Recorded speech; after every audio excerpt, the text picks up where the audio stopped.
არქიტექტურის მოყვარული ხარ და გიყვარს ეკო-დიზაინი. მაშინ ეს პროექტი შენთვისაა. დღეს მინდა მოგიყვეს სინგაპურის Mandai Rainforest Resort-ზე, რომელიც Banyan Trees-თვის შეიქმნა და ადგილობრივმა სტუდიამ WOW Architects-მა შეასრულა. ეს არ არის უბრალო სასტუმრო, პროექტი სინგაპურის მთავრობის მიერ არის დაფინანსებული და მიზნად ისახავს ტყის შენარჩუნებას და ვიზიტორების ბუნებასთან სრულ ინტეგრაციას. ენის მთავარი შთაგონება ბიომიმიკაა. სასტუმრო შედგება ორი უნიკალური სივრცისგან, ცენტრალური შენობისგან და 24 ცალკეული ხის სახლისგან, რომლებიც სვეტებზეა აწეული და ადგილობრივი მცენარის ნაყოფის წიფწის დიზაინის მიხედვით არის მოდელირებული.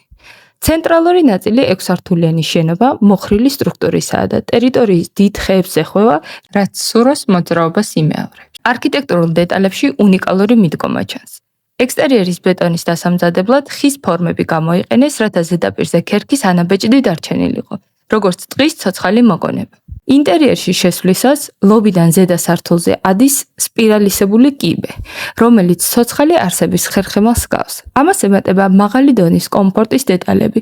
სტუმროს აქვს კერძო აუზი, რომლებიც ბუდების მსგავს სტრუქტურებშია მოთავსებული და ორიენტირებულია მზის ამოსვლისკენ და ჩასვლისკენ. სასტუმრო Green Mark Super Low Energy სერტიფიკატის მფლობელია. ეს ნიშნავს, რომ ის 60%-ით ნაკლებ ენერგიას მოიხმარს. თუ გიყვართ ინოვაციური არქიტექტურა, გამოიწერეთ ჩემი კვერდი მეტი შთაგონებისთვის.